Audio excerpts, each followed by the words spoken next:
జై శ్రీరామ్. అందరికీ నమస్కారం. అందరూ సంక్రాంతి సంబరాలు మంచిగా జరుపుకున్నారని ఆశిస్తున్నాను.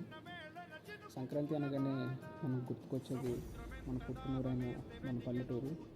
ఎక్కడున్నా సరే మన సంక్రాంతి పండుగ అనేది మన గ్రామానికి మనం చేరుకొని మన ఫ్యామిలీ మెంబర్స్తో, మన బంధుమిత్రులతో అందరితో మనం హ్యాపీగా స్పెండ్ చేసి మళ్ళీ మన వర్క్ ప్లేస్కి మనం వెళ్ళిపోతాం.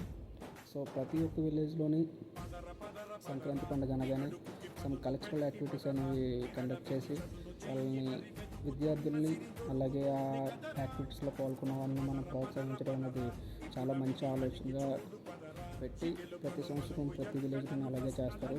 సో మా విలేజ్లో కూడా అలాగే చేసుకుంటూనే వచ్చారు.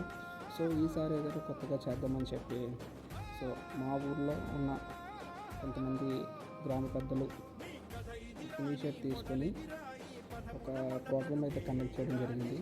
అది ఏంటి అంటే, మా విలేజ్లో వర్క్ చేస్తున్న ఎవరైతే జాబ్ చేస్తున్నారో, అయితే ప్రైవేట్ సెక్టర్ కావచ్చు లేదంటే గవర్నమెంట్ సెక్టర్ కావచ్చు, ఎవరైతే వర్క్ చేస్తున్నారో, ఎవరైతే ఎంప్లాయీస్ ఉన్నారో వాళ్ళందరి నెంబర్స్ గ్యాదర్ చేసి ఒక వాట్సాప్ గ్రూప్ అనేది క్రియేట్ చేసి ఒక మీటింగ్ అనేది కండక్ట్ చేశారు.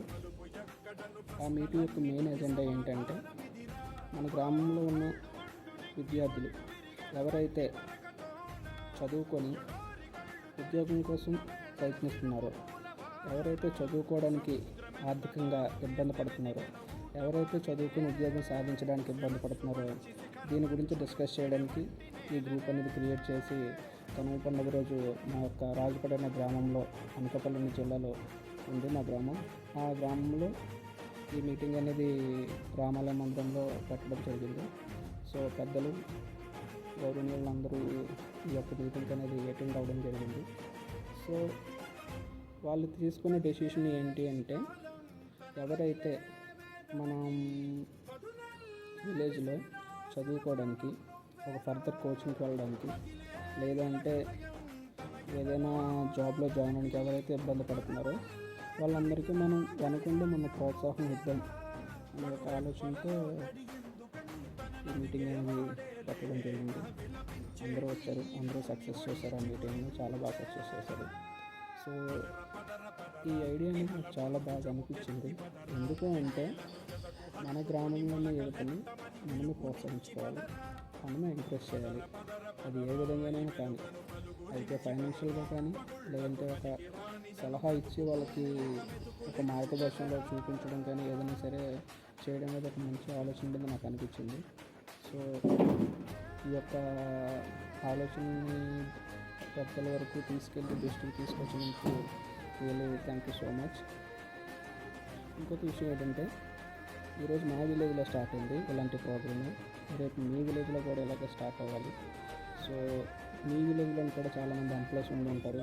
అది ప్రైవేట్ సెక్టర్ కానీ, గవర్నమెంట్ సెక్టర్ కానీ, వాటెవర్ ఏదైనా సరే ఒక ఎంప్లాయీ అనేది ఎంప్లాయే. సో ఆ ఎంప్లాయీస్ అందరూ ఇలా ఒక గ్రూప్ క్రియేట్ చేసుకొని మీ విలేజ్లో ఎవరైతే చదువుకోవడానికి ఇబ్బంది పడుతున్నారో, చదువుకుని ఉద్యోగం చేయడానికి ఒక ప్రోత్సాహం అనేది కావాలి, లైక్ రిఫరెన్స్. ఆ రిఫరెన్స్ కోసం ఇబ్బంది పడుతున్నారో వాళ్ళందరికీ మీరు ఒక చేయూతగా ఉంటారని, వాళ్ళకి చేయూతనిచ్చే వాళ్ళని మీరు ఆదరిస్తారని ఈ వీడియో చేయడం జరిగింది. మా మెయిన్ ఎజెండా అయితే ఒకటేనండి, రాబోయే తరానికి మనం సపోర్ట్గా ఉండి ప్రోత్సహించాలి, వాళ్ళని ఎంకరేజ్ చేయాలి. అది ఆర్థికంగా కానీ ఏ విధంగానే సరే మన సపోర్ట్ అనేది మనం వాళ్ళకి ఇవ్వాలని చెప్పి ఈ వీడియో ద్వారా మీకు తెలియజేయడం జరుగుతుంది. సో ఇంకొకటి ఏంటి అంటే, ఈ తరం యువతకి, అప్కమింగ్ జనరేషన్ యువతకి నేను చెప్పాల్సింది ఏంటి అంటే, డబ్బు ఈ రోజులు ఎలాగైనా సంపాదించవచ్చు, కానీ రెస్పెక్ట్ సంపాదించడం అనేది చాలా కష్టం. అది ఒక్క చదువు వల్ల అవుతుంది నేనైతే బలంగా నమ్ముతాను. సో ఎందుకంటే, ఏదైనా మీ దగ్గర ఈరోజు 4 రూపాయలు ఉన్నాయంటే ఆ 4 రూపాయలు మీ దగ్గర అయిపోయినంత వరకే. ఆ తర్వాత నువ్వు ఎవడో పట్టించుకోండి. డబ్బు వల్ల వచ్చే మర్యాద ఎప్పుడు ఎన్నో రోజులు ఉండదు, అది గుర్తుపెట్టుకోండి. మీకు రెస్పెక్ట్ కావాలి అంటే మీరు చదువుకోవాలి. చదువు వల్ల వచ్చే రెస్పెక్ట్ వేరే, డబ్బు వల్ల వచ్చే రెస్పెక్ట్ వేరే. ఈ రెండింటికి చాలా డిఫరెన్స్ ఉంది. సో డబ్బు వల్ల వచ్చే రెస్పెక్ట్ డబ్బు ఉన్నంత వరకు మనతో ఉంటుంది, కానీ చదువు వల్ల వచ్చే రెస్పెక్ట్ అన్ని జీవితాంతకాలం నీతోనే ఉంటుంది. సో దానికోసం మీరు కృషి చేసి, దానికోసం మీరు హార్డ్ వర్క్ చేసి మీరు సక్సెస్ అవుతారని మనస్ఫూర్తిగా కోరుకుంటున్నాను. మీ చదువుని ఆయుధంగా మలుచుకోండి, చదువుని మీ ఆటంకంగా తీర్చిదిద్దుకోండి, అదే సంకల్పంగా పెట్టుకోండి, అదే మిమ్మల్ని ముందుకు తీసుకెళ్తుంది. డబ్బులుంటే ఎవరైనా పెట్టగలరు, దోచుకొని పోగలరు. మన జ్ఞానం అనేది మన దగ్గర ఉంటే దాని వల్ల దొంగలించలేదు. ఇది ఎప్పుడు మనం చిన్నప్పటి నుంచి చదువుకుంటూ వస్తుందా. సో దీని గురించి మీరు ఆలోచిస్తారని, దీని గురించి మీరు గట్టిగా కృషి చేసి మీరు ఏదైతే అవ్వాలనుకుంటున్నారో వాటిని మీరు చేరుకుంటారని మీ కళ్ళు నెరవేర్చుకుంటారని మనస్ఫూర్తిగా కోరుకుంటున్నాను. ఫస్ట్ నుంచి గ్రూప్ క్రియేట్ చేసి ఆ గ్రూప్ లీడ్ చేసుకుంటూ వచ్చి ఈ ప్రోగ్రామ్ని ఇంత సక్సెస్ఫుల్గా కంప్లీట్ చేశాము అంటే దాని వెనుక చాలామంది కృషి ఉంది. వాళ్ళందరికీ నా ధన్యవాదాలు, ప్రత్యేకమైన ధన్యవాదాలు. నాకు తెలిసి లావస్ Renu sir, Laxman master, Venkat master, నాకు తెలిసిన వాళ్ళైతే వీళ్ళే. సో నేను వాళ్ళ దగ్గర చదువుకున్నాను, వాళ్ళు నాకు చదువు చెప్పారు. So thank you so much sir for conducting this wonderful event. Looking forward to see you more. Thank you so much.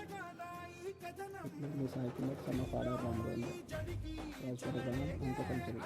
జై Shriram. Thank you so much.